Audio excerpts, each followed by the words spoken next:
Monsieur le ministre, c'est un désolé.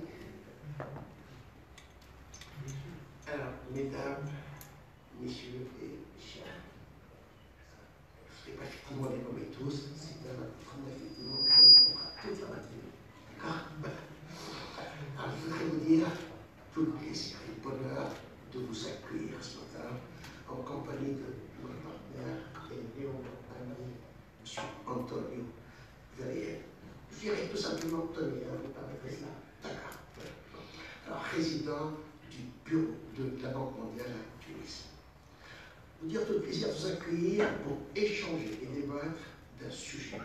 Le premier, effectivement, d'une série, car cette rencontre aura effectivement des lendemains, donc débattre d'un sujet au cœur de la problématique du développement tunisien. Et là, je vais être bref dans mon propos. D'abord, le contexte. Alors, ce débat, nous devons, je veux le dire, à l'initiative de la représentation de la Banque mondiale à Tunis, et à celle de Tony, en l'occurrence, devrais-je dire. Alors, à cet moment, nous allons passer en revue un certain nombre de questions parmi celles qui se posent à l'heure, alors qu'il est, et bien évidemment celles qui pointent à l'horizon. Avant que le choix ne se porte sur trois thèmes centraux, comme vous avez pu le constater effectivement, thèmes qui sont d'importance majeure. Alors, le premier, celui qui nous réunit ce matin, porte sur économie 4.0, entrepreneuriat, innovation, start-up.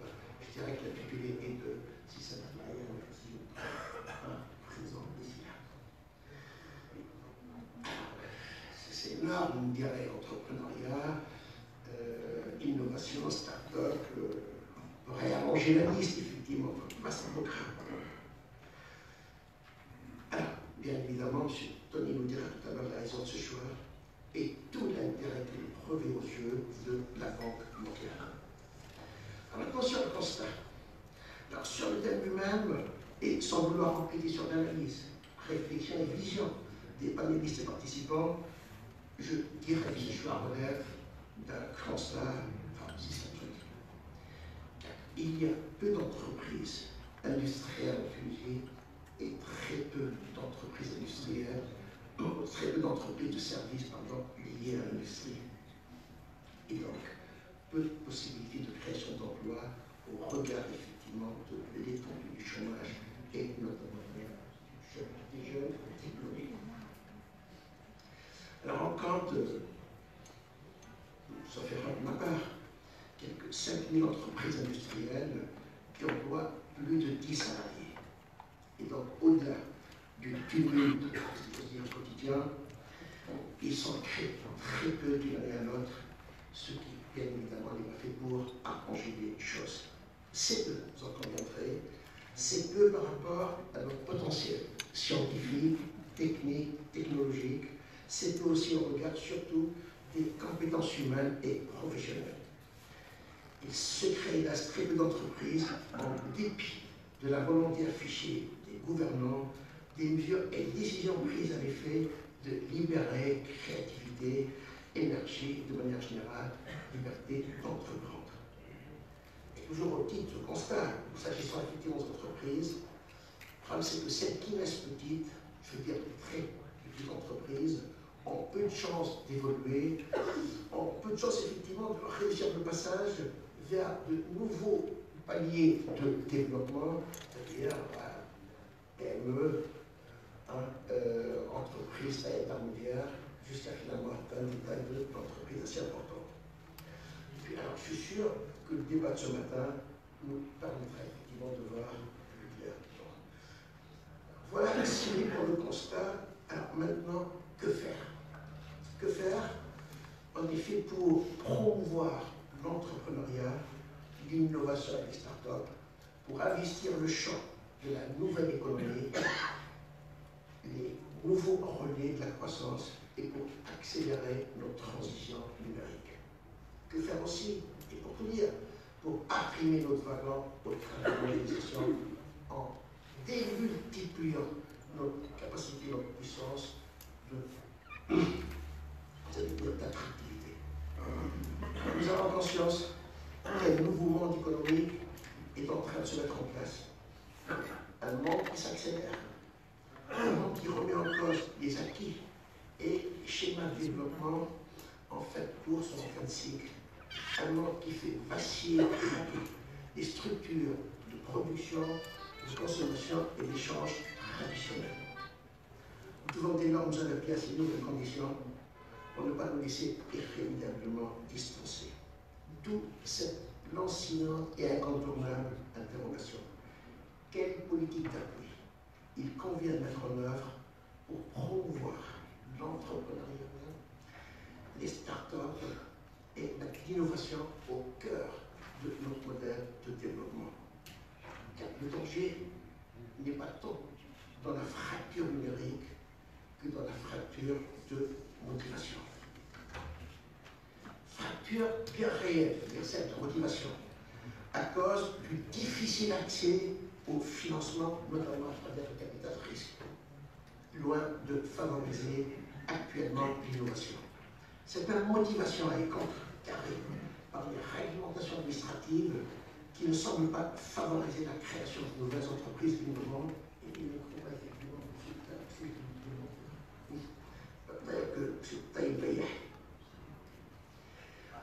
Elle est contrariée également par bien d'autres facteurs liés aux lois régissant le marché du travail, à l'instabilité, à la fiscalité et à la relation effectivement université-entreprise. Alors je vais être très bref, je n'ai pu m'empêcher de excusez-moi de porter sur mon temps de parole. Je termine avec le souhait, la certitude, devrais-je dire, qu'au terme de ce cours, on saura quels signes doivent être envoyés par les autorités et quelles mesures et actions doivent être engagées dans l'immédiat pour libérer les énergies, les initiatives, pour que l'on sache où l'on veut aller en n'ayant pas peur du lendemain. Et je vous remercie pour votre attention. Et encore une fois, je voudrais remercier effectivement pour la confiance effectivement qu'il doit nous d'avoir choisi mon virage d'économiste patrimoine en partenaire. Nous en sommes honorés. Je peux vous dire que tout à l'heure je vous disais que cette première rencontre d'une série de 3 ou 4 rencontres, nous allons programmer effectivement les mois de juin sur les dépenses publiques, si nous me trompons, une autre à la rentrée effectivement sur la décentralisation. Et je crois qu'effectivement, dans l'intervalle, il y a quand même une question lancinante qui m'a été, ça veut dire, effectivement, proposée par un certain nombre de, notamment chefs d'entreprise publiques, c'est un peu la réforme des entreprises publiques. Je crois qu'il va effectivement aborder ce fait. Par encore une fois, merci d'avoir accepté notre invitation. Merci d'être accompli avec nous et je vous remercie. Donc, je donne la parole à M. Tony, représentant président du Congrès à Tunis. Madame la ministre,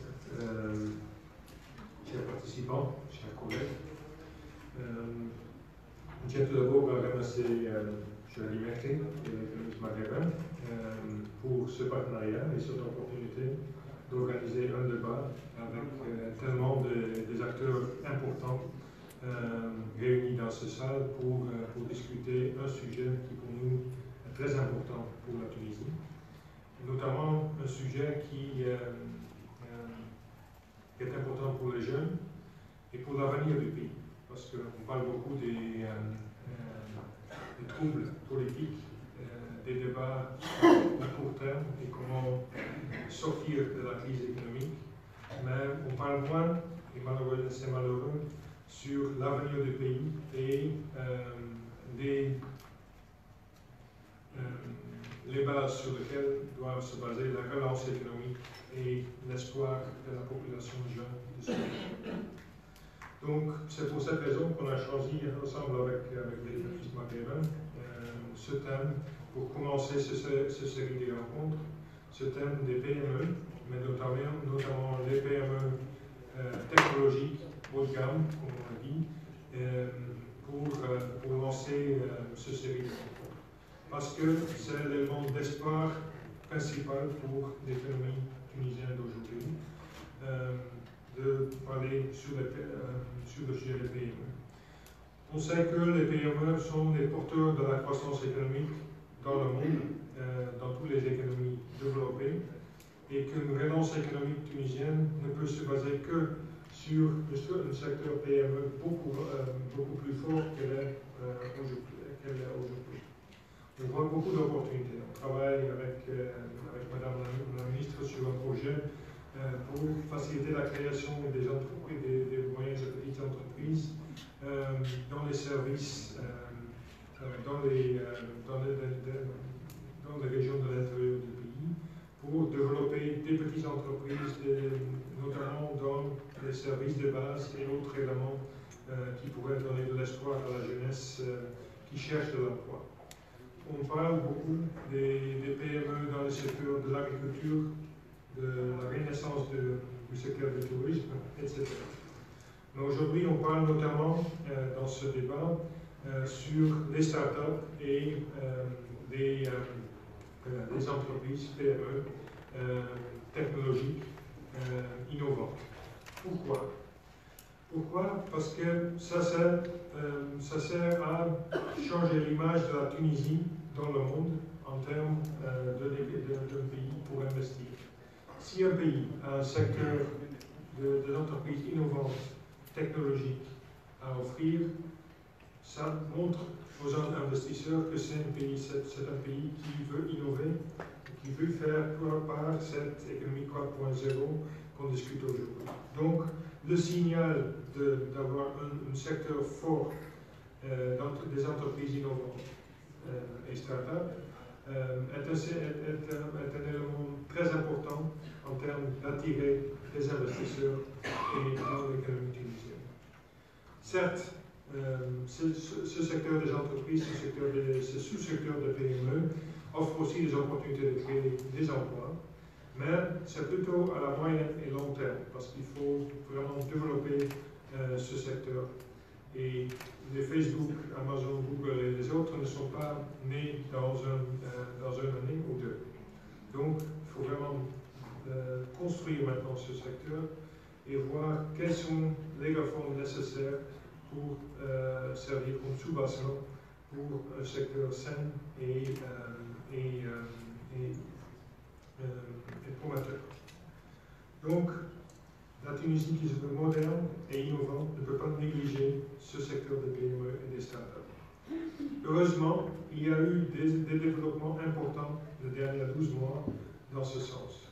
Le Startup Act est maintenant un exemple qui est regardé dans la région de la Maghreb, mais aussi au-delà de la Maghreb, en Afrique et dans les autres pays.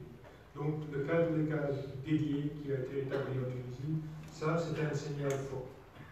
Maintenant, il faut qu'on avance sur des autres éléments de ce cadre juridique et financier. On attend toujours l'adaptation de la loi sur le capital d'investissement. On en a parlé beaucoup avec les réseaux start-up, on en a parlé beaucoup avec le gouvernement. Ça, c'est un autre signal qu'il faut que l'ARP donne à la population tunisienne que l'ARP veut être prête à mettre en avant ce genre de cadre juridique pour donner cette image innovante et promettante à la Tunisie. La situation géographique de la Tunisie est aussi un atout, comme la population jeune est bien éduquée, qui est une base forte pour le développement du secteur des PME innovateurs. Et ça se voit, parce que quand notre administrateur qui représente la Tunisie au conseil d'administration de la Banque mondiale était en Tunisie récemment, il a bien noté que c'est ça qui met à part la Tunisie des autres pays maghrébins pour le moment. C'est le cadre juridique, la profondeur du secteur qui est en train de se développer. Donc maintenant, il faut qu'on avance sur pour la complétion du cadre juridique et après aussi amener les banques et les autres institutions financières à investir davantage dans ce secteur. C'est ça aussi aujourd'hui le sujet du débat, comment on peut donner des incitations au secteur financier d'être engagé davantage dans ce secteur. Mesdames, Messieurs, on est aujourd'hui réunis ici pour discuter des meilleures façons pour y aller d'avant, afin d'aider la Tunisie à réaliser son potentiel qui est remarquable et répondre aux aspirations des jeunes femmes et hommes qui aujourd'hui forment ce secteur des PME innovateurs. On est aussi réunis donc pour mieux comprendre les défis auxquels l'entrepreneuriat et l'innovation font face aujourd'hui. La Banque mondiale a offert une assistance, et bien à travers la CFI, et mon collègue Georges est ici présent, et à travers IBRD, que je représente, pour fournir un appui et bien financier, et bien conseil, et finalement investissement à travers la CFI, pour aider à développer ce secteur important pour la Tunisie. Donc, on reste entièrement prête à soutenir le gouvernement tunisien et le secteur du start-up pour réaliser les rêves des jeunes Tunisiens. Je vous remercie.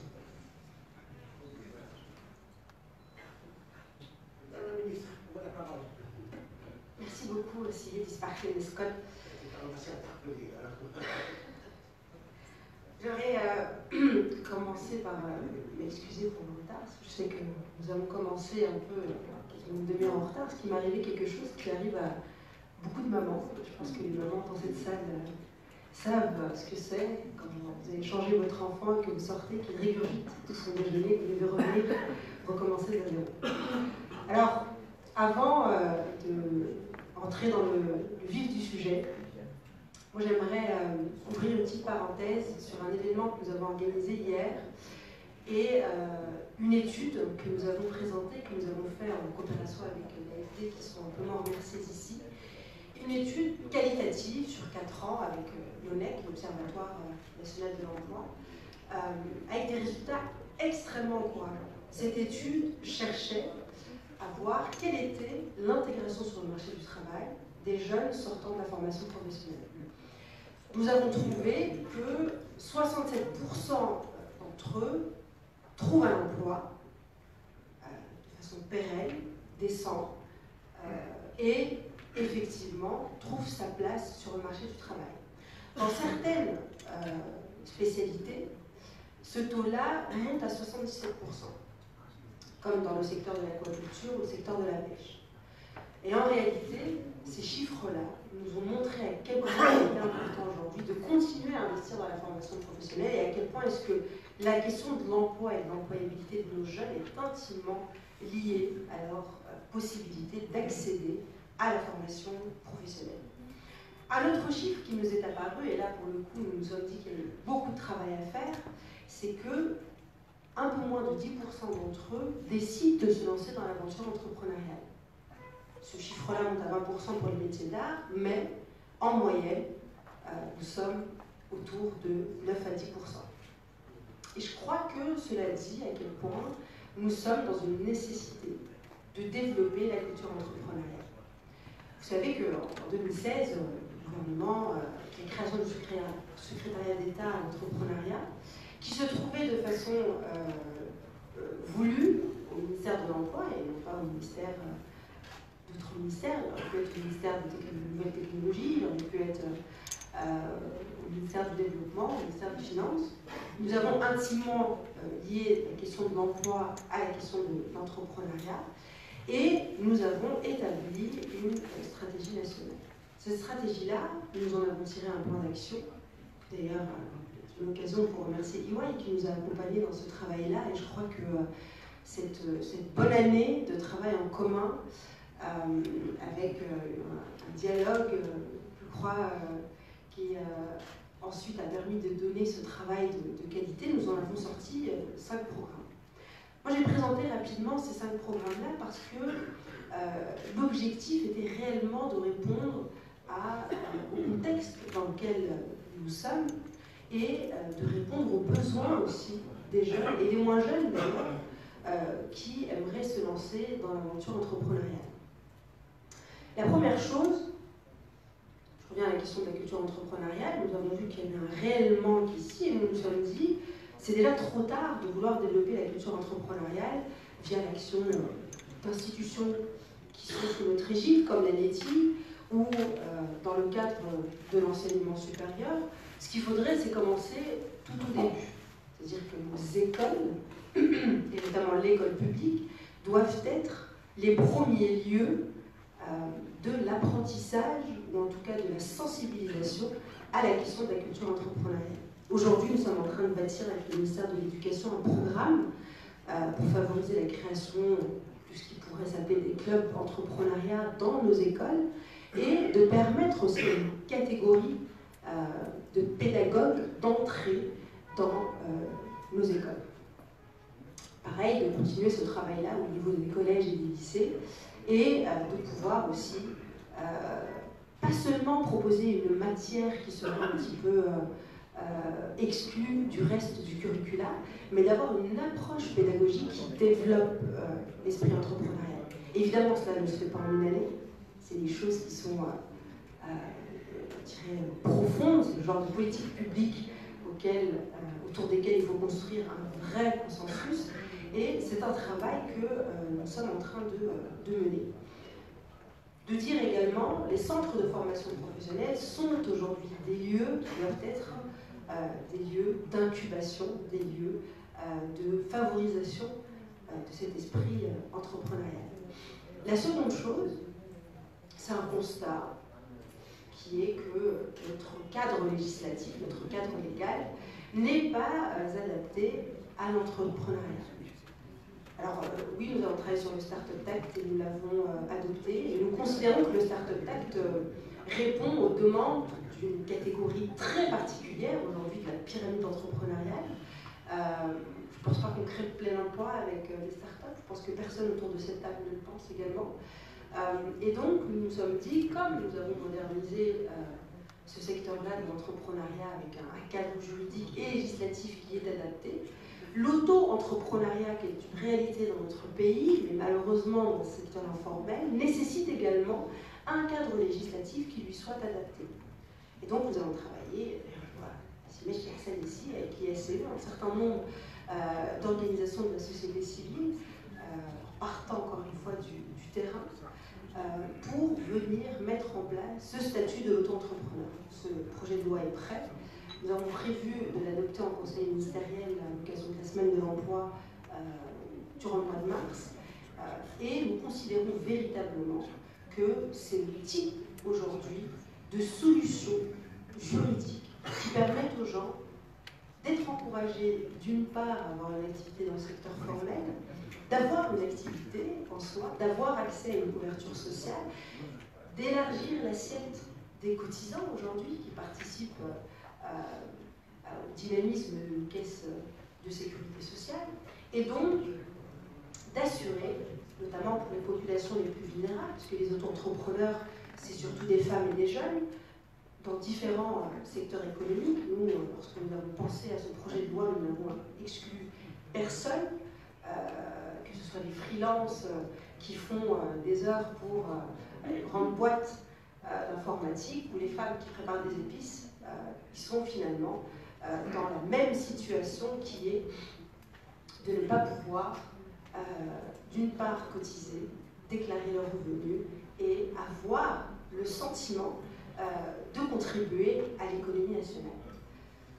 Également, vous avez sûrement dû voir qu'au dernier conseil ministériel, nous avons adopté la loi sur le climat des affaires, qui est une loi qui oblige aujourd'hui l'administration à se moderniser, changer son approche. Il y a un article que je trouve révolutionnaire dans ce projet de loi, qui est d'obliger l'administration à ne pas demander un papier qu'elle peut elle-même aller chercher dans une autre administration, et donc d'obliger aujourd'hui les services publics à travailler ensemble et à considérer également que ce n'est pas le rôle du citoyen qui doit être plus occupé à innover, transformer son projet, avoir des marchés, développer son portefeuille de clients, et non pas se perdre dans le labyrinthe administratif.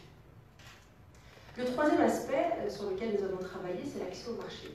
C'est très beau tous nos discours aujourd'hui sur l'entrepreneuriat et d'encourager les jeunes. On se trouve vraiment dans une situation des fois qui est difficile, de leur dire faites des projets, construisez des projets, faites des entreprises, et ensuite de ne pas pouvoir écouler leurs produits ou leur production. Ce marché-là, il y a un marché international. On est en train de travailler sur un projet, on a signé une convention avec TASD+, le CEPEC, qui lui-même est en grand chantier de restructuration, pour dire qu'il faut un produit, un parcours qui soit particulièrement adapté aux primo-entrepreneurs, qui ne sont pas tous toujours qualifiés pour savoir comment naviguer entre les différentes administrations et pouvoir véritablement exporter leurs produits.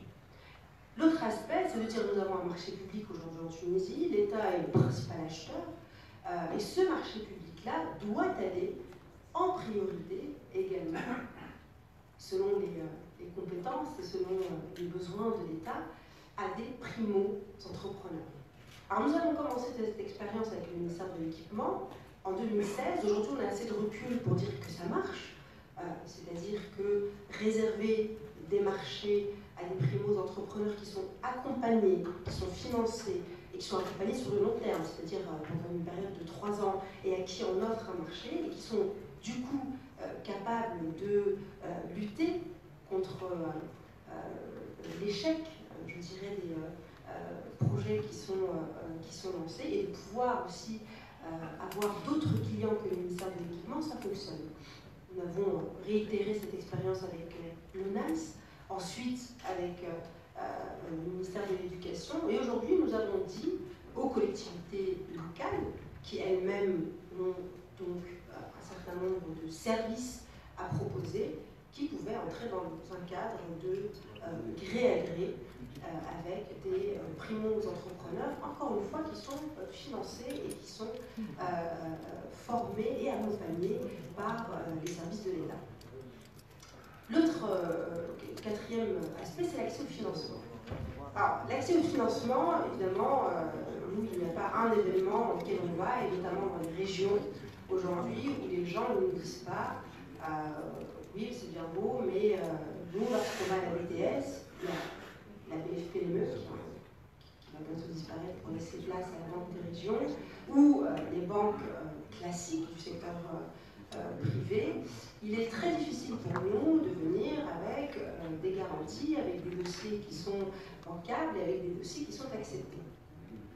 Et la question de la garantie, il faut comprendre, et je crois que autour de cette table, il y a des gens qui sont suffisamment expérimentés et qui sont d'illustres représentants du secteur bancaire pour savoir à quel point la question de la garantie, de l'absence de cette garantie, constitue véritablement un frein à l'entrepreneuriat.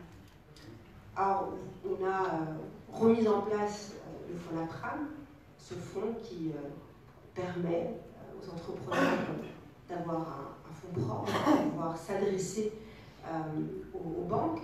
Notre principal défi, c'est de faire en sorte que le FONAPRAM ne soit pas un outil mobilisé uniquement par la BTS, parce que quasiment 80%, c'est la BTS qui, encore une fois, sollicite ce service-là. Pour nous, le défi, c'est de convaincre aussi d'autres banques d'aller vers cette prise de risque. Et je crois que la prise de risque, ça doit être un mot-clé aujourd'hui quand on parle d'entrepreneuriat, quand on parle de start-up et de développement des start-up, et de, encore une fois, véritablement aller vers la mise à disposition de ce service-là. Également, ce que nous avons appelé Ultimate Intelligence est revenu dans la loi de finances de 2019, et nous continuons comme ceci à chercher de quelle manière est-ce qu'on peut baisser les barrières d'entrée aujourd'hui et baisser les barrières d'accès au financement et à tout type de financement, notamment la finance solidaire. Et vous savez sans doute que nous avons finalisé le projet de loi et le cadre juridique de l'économie sociale et solidaire, que nous avons fait avec d'ailleurs nos deux partenaires sociaux que sont l'UTICA et l'UJTT. L'UTAP également a eu son mot à dire sur cette question-là. Un certain nombre d'organisations de la société civile ont été consultées. Et aujourd'hui, lorsqu'on regarde les expériences comparées, on voit à quel point est-ce que l'économie sociale et solidaire et la mise à disposition de produits de finances solidaires permet à des pays qui nous ressemblent et qui ont, je dirais, un terrain qui est similaire au nôtre, véritablement crée du dynamisme et permet aux uns et aux autres de s'engager dans cette aventure entrepreneuriale.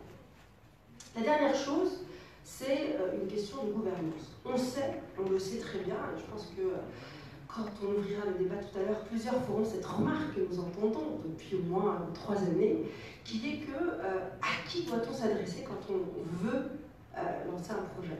Aujourd'hui, avec la présence des espaces entreprendre qui dépendent de la LETI, de l'API, de l'APIA, des centres d'affaires, des cyberparcs, des technopoles, des pépinières d'entreprise, etc., nous savons que c'est très difficile de s'y retrouver. Alors aujourd'hui, et ça, je ne vous cache pas que c'est peut-être l'aspect le plus difficile de notre travail, c'est de pouvoir harmoniser le mot d'ordre de ce qui vient aujourd'hui des services de l'État et d'obliger les uns et les autres à travailler ensemble via la mise en place de plateformes numériques.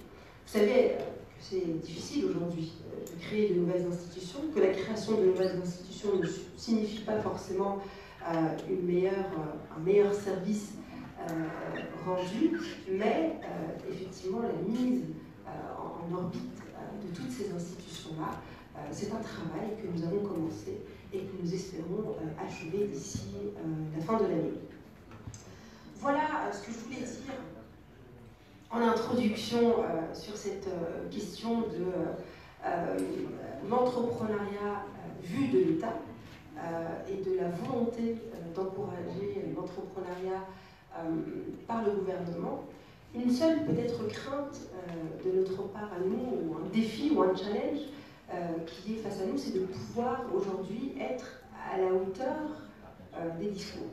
C'est-à-dire au moment où nous disons la fonction publique ne recrute plus, au moment où nous disons à une génération quand même qui se demande quel est le contrat entre elle et entre l'État dans lequel elle vit, de véritablement être en mesure de répondre aux attentes et être en mesure de faire en sorte que les façades, qui sont les premières façades d'interaction avec les jeunes qui vont venir demander ce qu'il y a après le discours, d'embarquer l'administration dans cette aventure-là. Merci. Merci Madame la Ministre. Cette crème vous honore. Vous l'avez fort bien dit. Sauf que pour revenir un peu à cette économie sociale et solidaire, je crois qu'il faille exclure les concertations de collègues. Si tu as une prière, vous l'aurez compris, pas de souci. Ça arrive, vous êtes d'accord. Merci beaucoup. Je voudrais d'abord, je m'appelle Habib Karawi.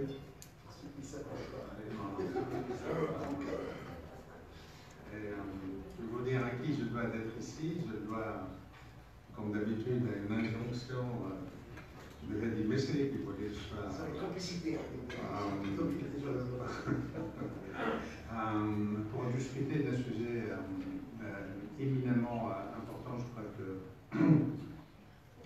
Monsieur le président représentant de l'entendement ici, Madame la ministre et du Michelet, dont leurs mots introductifs ont suffisamment insisté là-dessus. Je voudrais d'abord, en mon nom personnel et au nom de toute l'équipe de l'économiste maghrébin, vous remercier d'être là nombreux.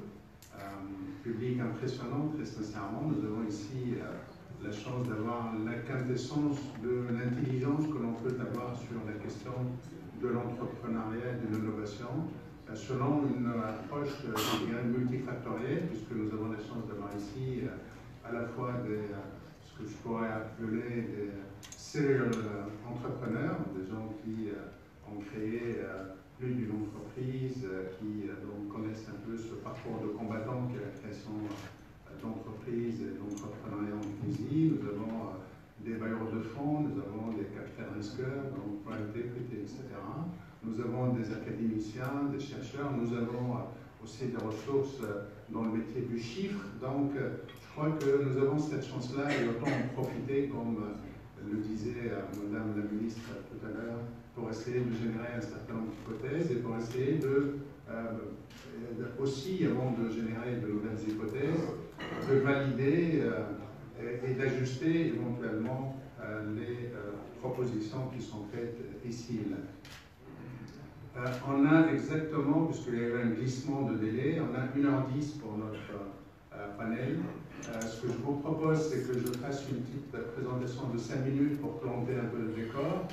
Puis je donnerai la parole par la suite, toujours dans cette mise en commun de l'intelligence sur la question, à Mounir Fazeli, qui est partenaire chez EY. Madame la ministre a fait référence aux travaux de EY sur cette question, qui là aussi nous fournira une information additionnelle sur la réalité de l'entreprise et surtout de la transformation des entreprises en Tunisie. Et puis nous avons l'immense privilège et l'honneur de voir deux autres panélistes qui sont très présents, d'abord qui sont à la tête d'organismes représentatifs, que sont bien entendu Seta Ibnebert, qui est bien entendu chef d'entreprise, assureur, et qui plus est président de l'Institut arabe des chefs d'entreprise, qui est juste en face de l'hôtel, et qui nous fera part un peu de son retour d'expérience sur ces questions-là.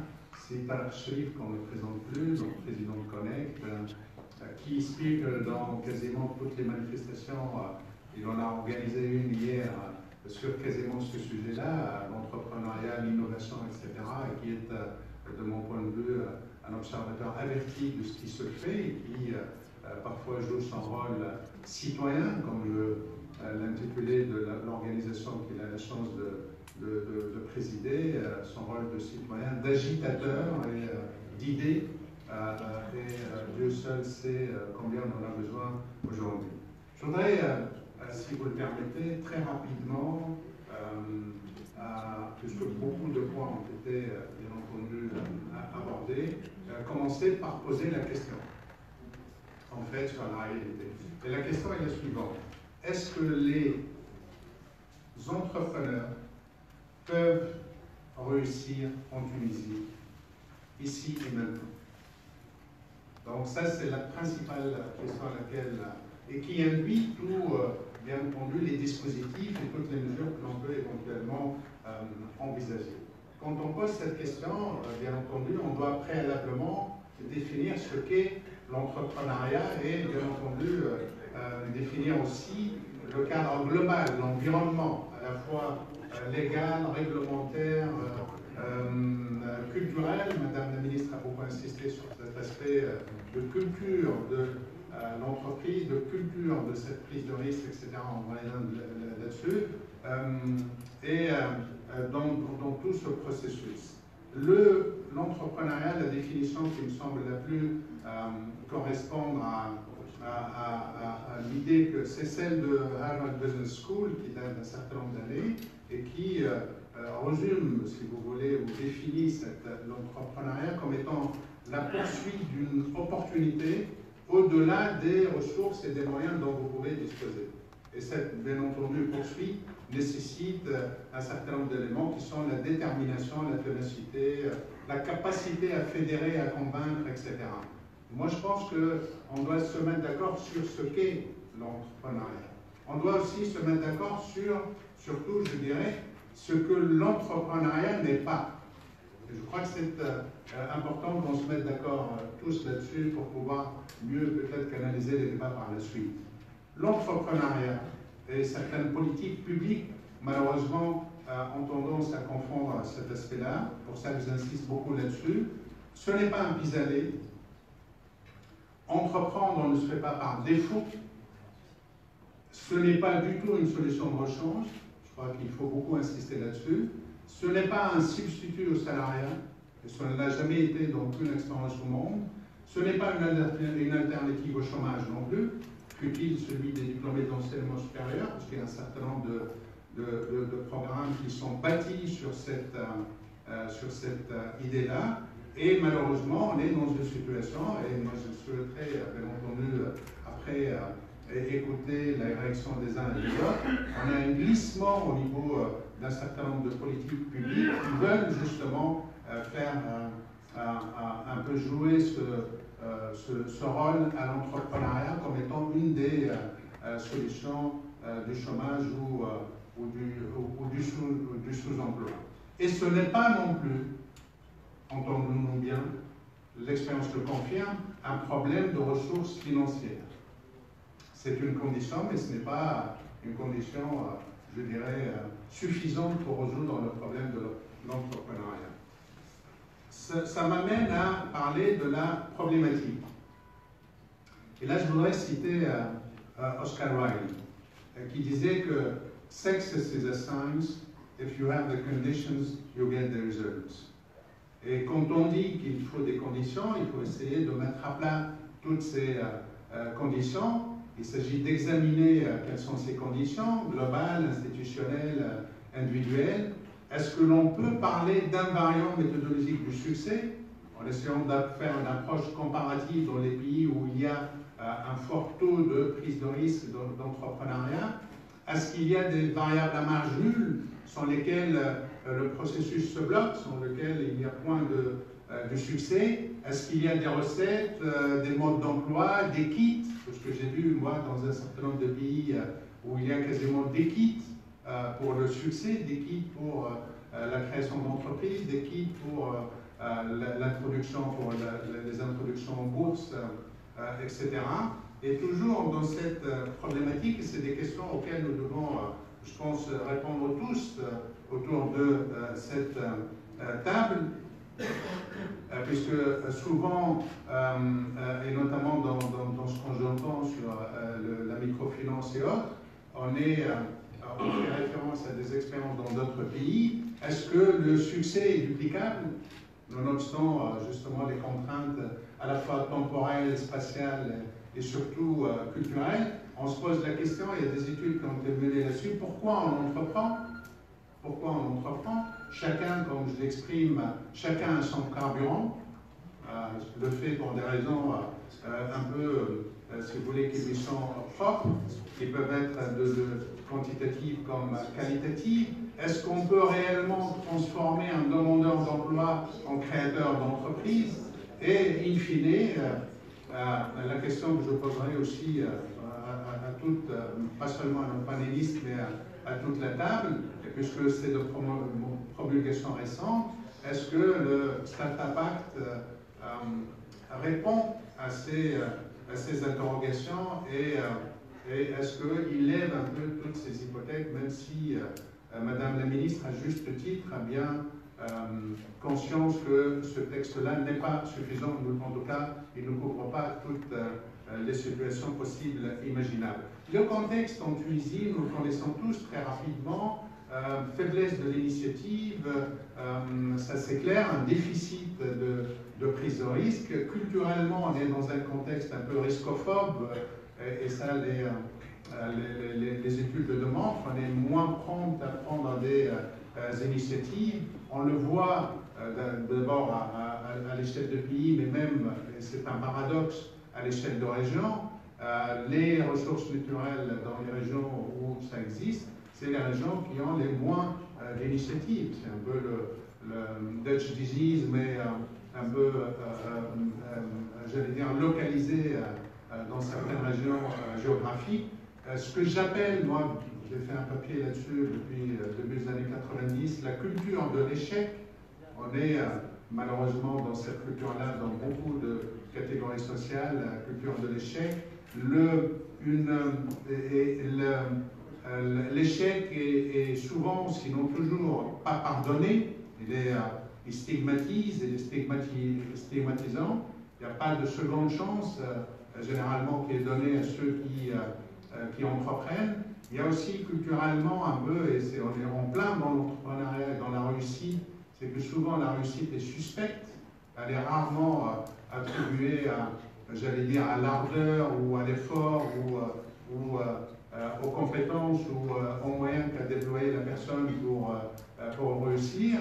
Et puis, fondamentalement, il y a l'absence d'un environnement technogène qui soit stimulant. Il suffit de voir un peu ce que véhiculent nos mass médias pour savoir que l'intérêt est porté beaucoup plus, c'est en dire des choses beaucoup plus irrationnelles qui n'ont rien à voir avec la création d'entreprises ou la prise de risque. Donc un environnement qui n'est pas, de mon point de vue, tout à fait adéquat.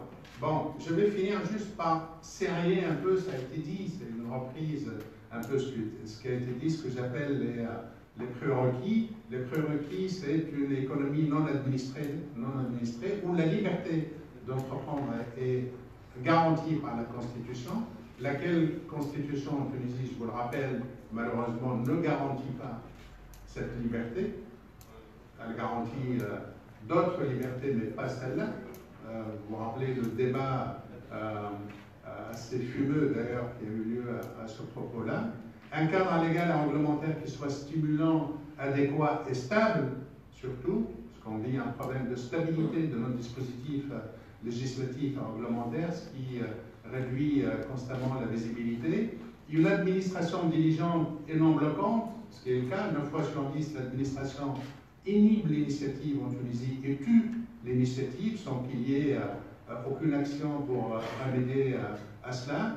Des instruments financiers qui soient appropriés, en phase avec l'acte d'entreprendre. Je voudrais là-dessus interpeller à la fois Madame la Ministre et puis l'assistance là-dessus. Je ne crois pas que le concours bancaire soit le plus adéquat pour l'entrepreneuriat. Entendons-nous bien, la banque n'a jamais été, le crédit bancaire n'a jamais été le moyen adéquat pour financer l'entrepreneuriat, puisqu'on parle de seed money, on parle d'amorçage, on parle de... Et ça, ce n'est pas le crédit bancaire, c'est d'autres instruments et d'autres outils qui servent à cela. Ça a été dit, je le rappelle, des structures d'accompagnement efficaces et efficientes, il en faut, bien entendu, des structures publiques, etc., mais aussi la société civile et d'autres organismes représentatifs. Et puis, ça a été dit aussi, un système d'enseignement qui sensibilise, prépare et valorise l'acte d'entreprendre, et il y a des programmes à ce niveau-là. Donc,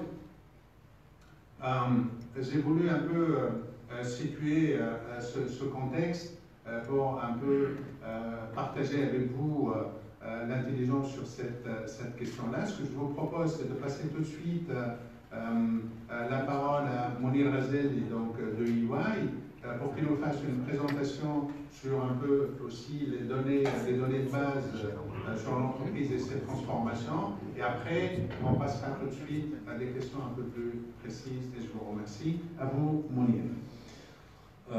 Bonjour et merci pour l'invitation et pour cette opportunité de venir partager avec vous un peu le travail qu'on réalise maintenant depuis 7-8 ans sur le sujet de l'entrepreneuriat en Tunisie, avec à la fois les pouvoirs publics mais également le secteur privé. Et en fait, ce travail-là a permis de faire émerger quelques convictions qu'on a par rapport à la problématique de l'entrepreneuriat en Tunisie. Et ce qu'on voudrait faire aujourd'hui, c'est partager un peu avec vous ces convictions-là. Voilà, donc si on peut avancer à la prochaine slide, en mode diaporama si possible. Voilà, donc depuis 2010, il y a une dynamique entrepreneuriale qui s'est installée dans le pays. On voit qu'il y a un taux de croissance annuel moyen qui est d'un peu moins que 4%. Donc le taux de croissance annuelle moyen en soi n'est peut-être pas très fort, mais quand on sait que ça s'est déroulé dans un contexte économique difficile, ça permet aujourd'hui de défendre l'idée qu'il y a une dynamique entrepreneuriale qui s'installe véritablement dans le pays. Voilà, on avance. Cette dynamique s'est installée parce qu'il y a un écosystème qui s'est développé. Et l'écosystème devient de plus en plus et sérieusement dense, avec de vraies initiatives qui apportent un certain impact. Et l'écosystème, en fait, aujourd'hui, il couvre toute la chaîne de valeur de l'entrepreneuriat, de l'amorçage jusqu'au financement, développement, accompagnement. Il est présent avec plusieurs acteurs. Si on revient à la slide d'après, c'est important, la slide d'avant. Voilà. Donc, le Startup Act est venu en fait consolider cette dynamique-là. Aujourd'hui, pour parler de start-up innovantes, le nombre, le recensement qui est fait jusqu'à date est de 593 startups innovantes qui sont potentiellement éligibles à avoir le label Startup du Startup Act. Tout à l'heure, je discutais avec Amel Saïden qui était ici. Elle m'a indiqué que le nombre maintenant est passé aux alentours de 650 startups innovantes qui sont éligibles, entre guillemets, à avoir le label Startup Act. Voilà. On avance.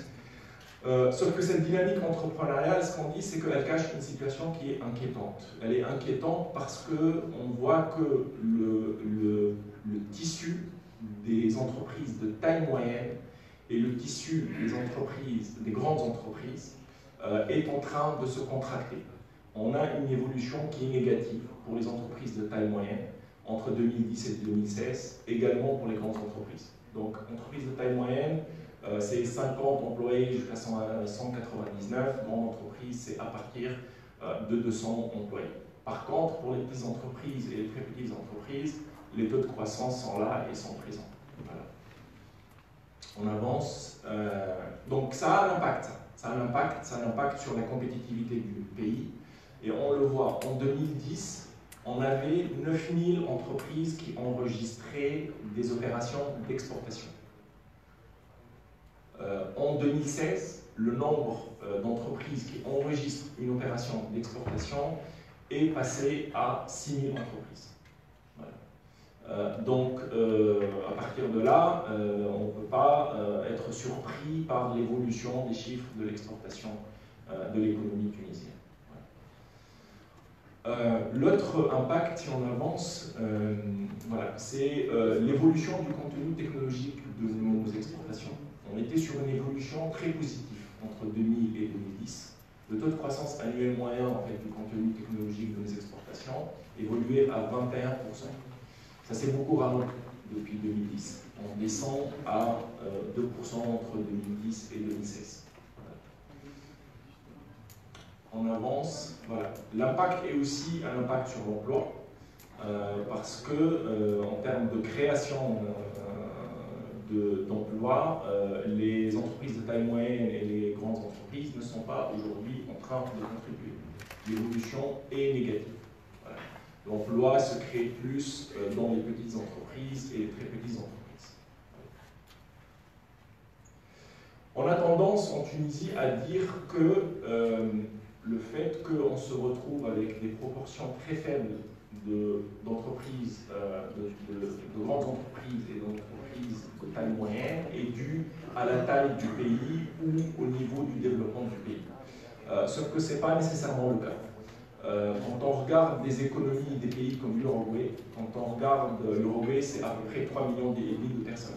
Et c'est une économie, un niveau de développement intermédiaire. Quand on regarde également la Bulgarie c'est à peu près 7 millions de personnes.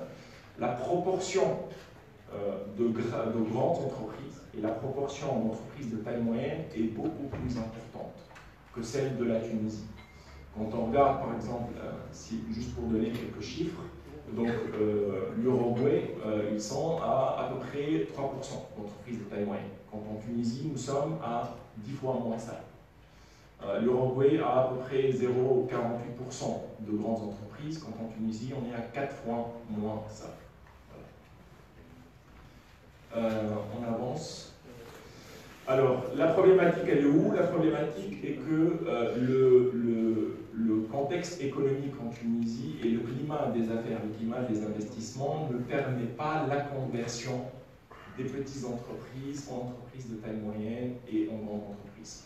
Ce que vous voyez en vert, ce sont, cet espace qui est en vert, ce sont les entreprises qui étaient initialement petites ou très petites, qui ont pu atteindre le stade d'entreprise de taille moyenne.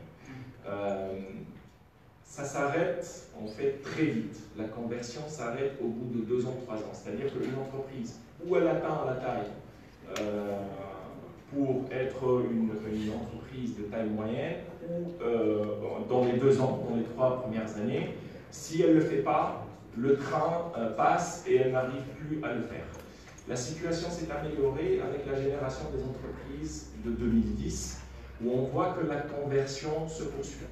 On pense que c'est en relation avec le développement de l'écosystème, qu'on a montré tout à l'heure, qui est devenu très dense et qui a une capacité à accompagner, à développer ces entreprises-là.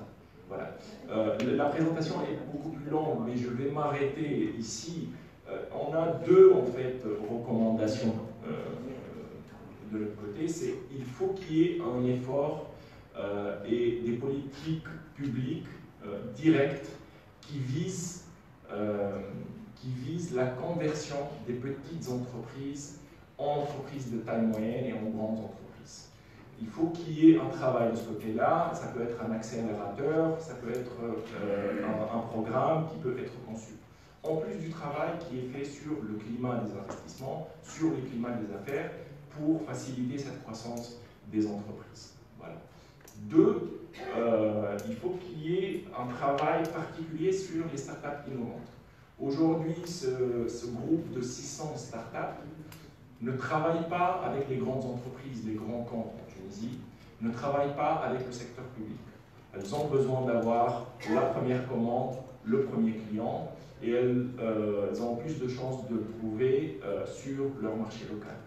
On peut imaginer des programmes qui facilitent en fait cette relation entre les grands comptes en Tunisie et entre ces startups innovantes. Ça peut être un programme autour de l'industrie 4.0. Vous serez étonné par la qualité et les compétences de ces startups-là, dont plusieurs sont à un niveau vraiment international. Voilà. Je m'arrêterai ici pour ma présentation. Merci Mounir pour cette présentation qui complète un peu tous les éléments de cadrage qui nous permettront peut-être de mieux calibrer les discussions par la suite. Je me tourne immédiatement vers Tarek Cherif pour lui poser directement la question, parce que Mounir a parlé de la politique publique en matière de création d'entreprises, etc. Et donc ma question est la suivante pour Tarek Cherif. Est-ce que par sa position et sa parfaite connaissance un peu de l'environnement économique, institutionnel et social en Tunisie, est-ce qu'on peut réellement dire que nous avons une politique publique en matière d'encouragement de la création d'entreprises, de l'entrepreneuriat, et quelle est la réalité de l'entrepreneuriat actuellement en Tunisie? Ça, c'est ma première question. Ma deuxième question, et parce que ça peut s'imbriquer ensemble, quel est son point de vue sur toutes ces propositions de densification, de complexification du dispositif législatif et réglementaire en matière, on nous parle d'une loi spécifique sur le capital investissement, je ne vois pas du tout à quoi elle servirait personnellement, donc j'aimerais avoir votre point de vue sur toutes ces séries de lois, de règlements, de textes nouveaux qui viennent encore nouer, complexifier l'acte d'entreprendre en Tunisie. Quel est le point de vue de professionnel sur ces questions-là? Voilà. Merci beaucoup.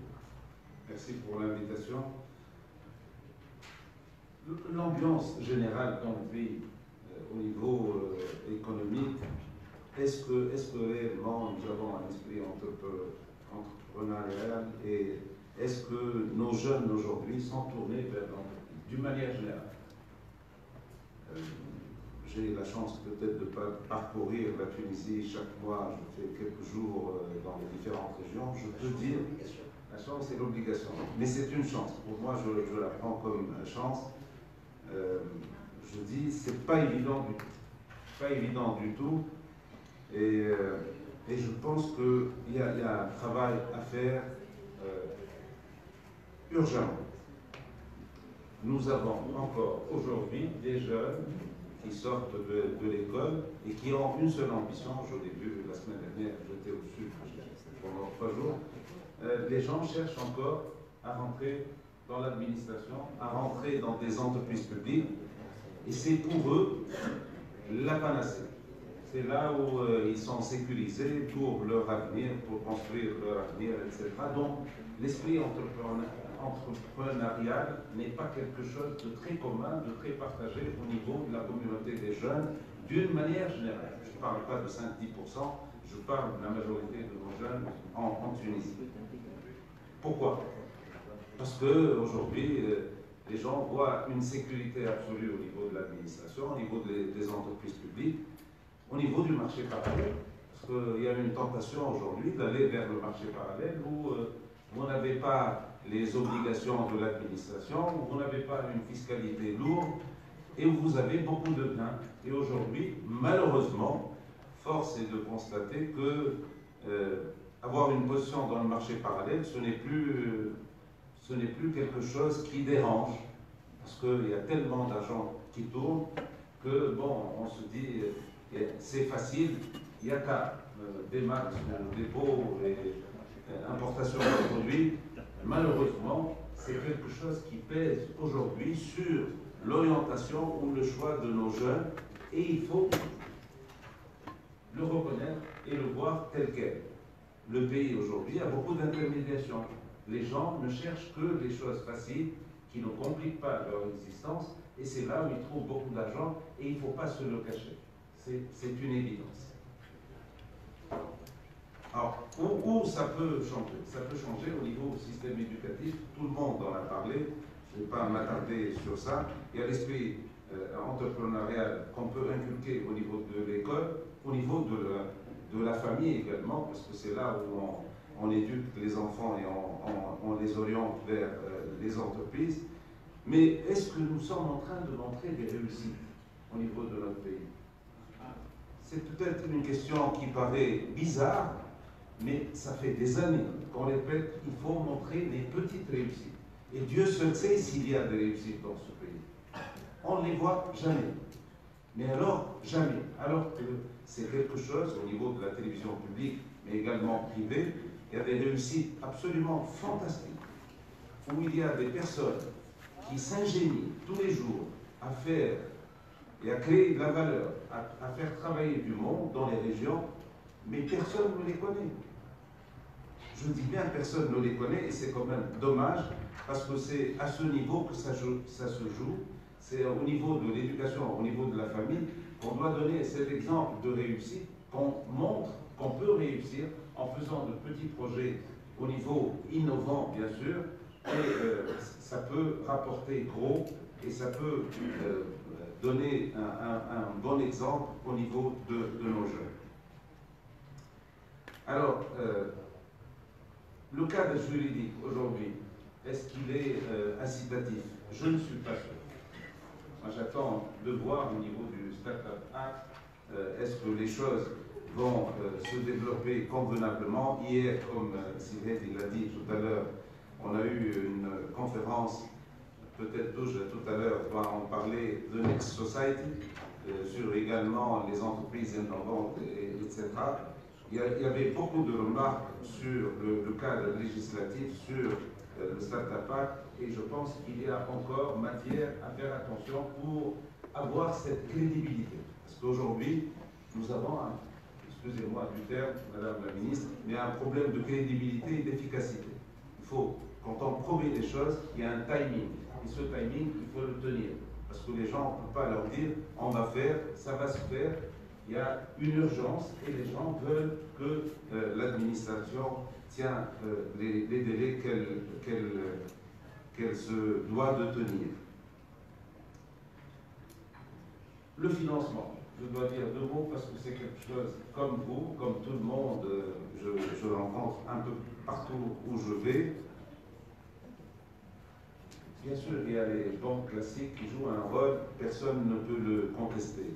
Mais je pense aujourd'hui, pour ce type de projet, on a plus besoin de capitalistes, de private equity, beaucoup plus que de système classique bancaire.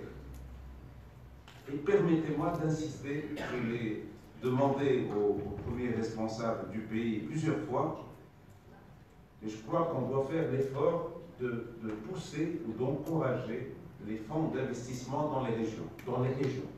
Je répète, dans les régions.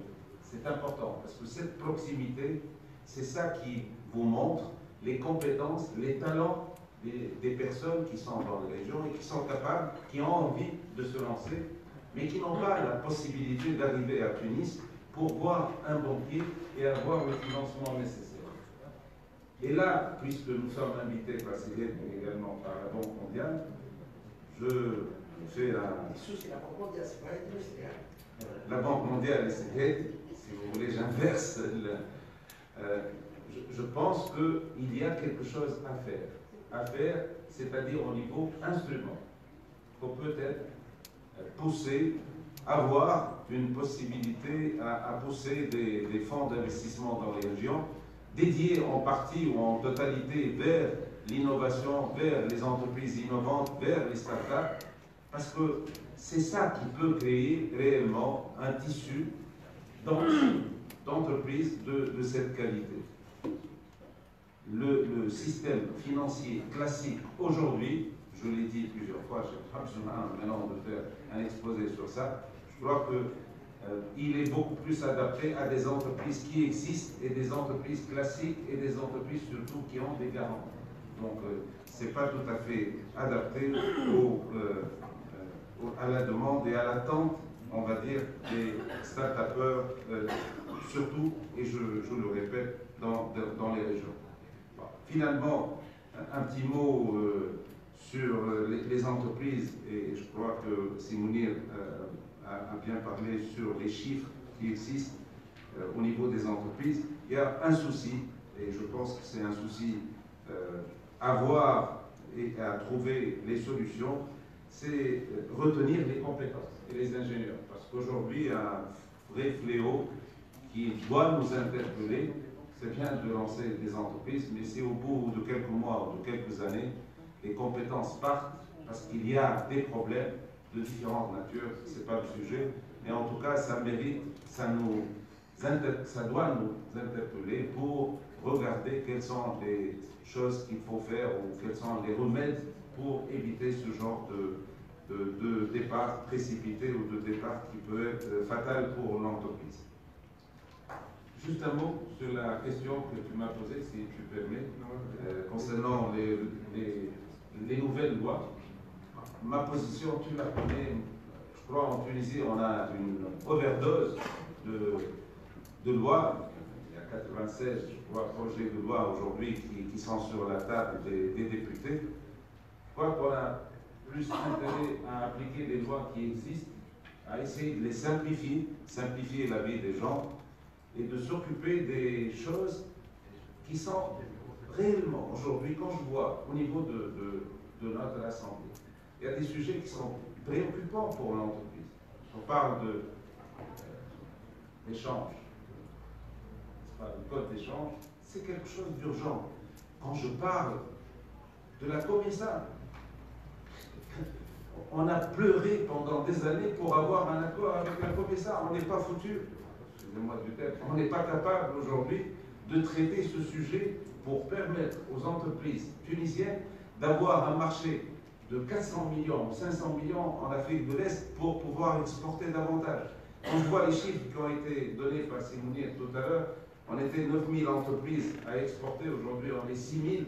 Il y a quand même quelque chose qui doit nous interpeller. La moindre des choses, c'est de se poser la question, pourquoi c'est arrivé? Pourquoi on a perdu 3000? Quelles sont les causes? Moi je crois qu'il y a des priorités et la chose la moins partagée peut-être au niveau de la Tunisie, c'est la sagesse, c'est d'analyser ces chiffres et d'appliquer des lois qui existent. Merci. Voilà, on a gagné 3000 importateurs. Merci. Je crois qu'on est déjà en plein. Vraiment, merci pour tous ces éléments d'éclairage.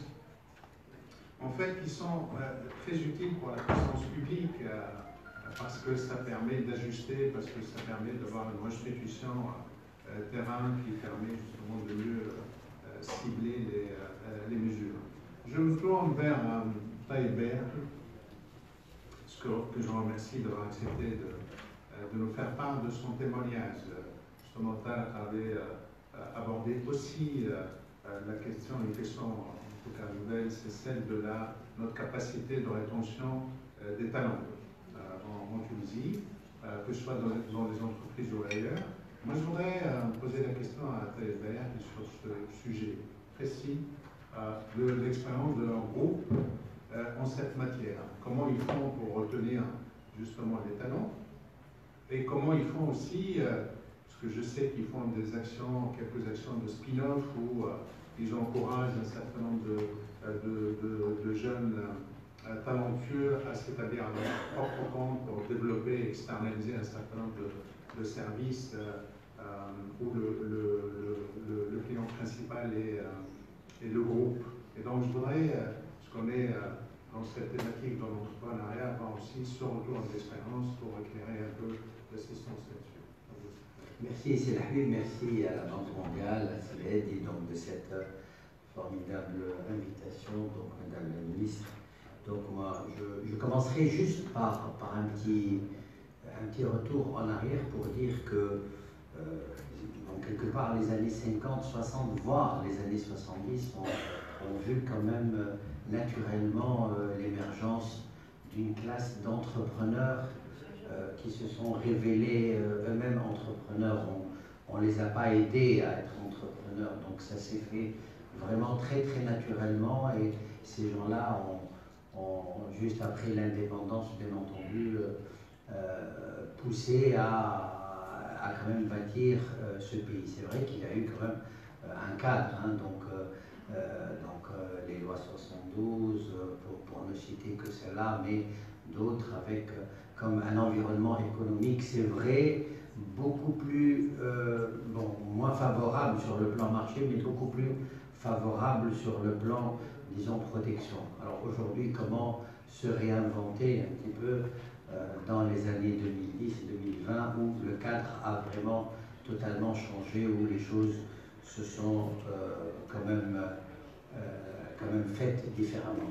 Donc pour revenir un petit peu à la question précise de Selahib, nous on part d'un constat assez extraordinaire, même si dans son introduction il a bien dit qu'il ne s'agissait pas donc pour nous de dire que le formidable gisement qui est là et qui sont les diplômés, de les rendre tous entrepreneurs ou quelque chose comme ça. Bon, mais moi je pense tout de même que c'est un formidable gisement, c'est une énergie dans le sens littéral du terme, parce que si on fait exploser un petit peu cette énergie, et je crois que c'est là un petit peu aussi le problème chez nous, c'est que cette énergie, elle est là, elle est frustrée, je dirais, parce qu'elle n'arrive pas à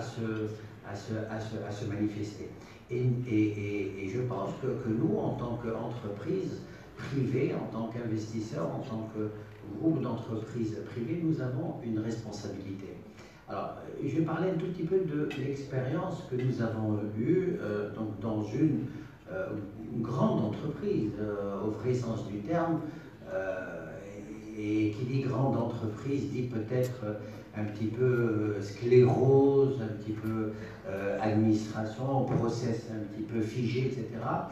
Et on a fait un constat que dans l'un des services, les départements IT, on avait des gens qui rentraient au bout de 3-4 mois repartaient. Et c'était un turnover absolument épouvantable de pratiquement 100% au bout d'une année. Donc il y avait vraiment des questions claires à se poser, il y avait un problème.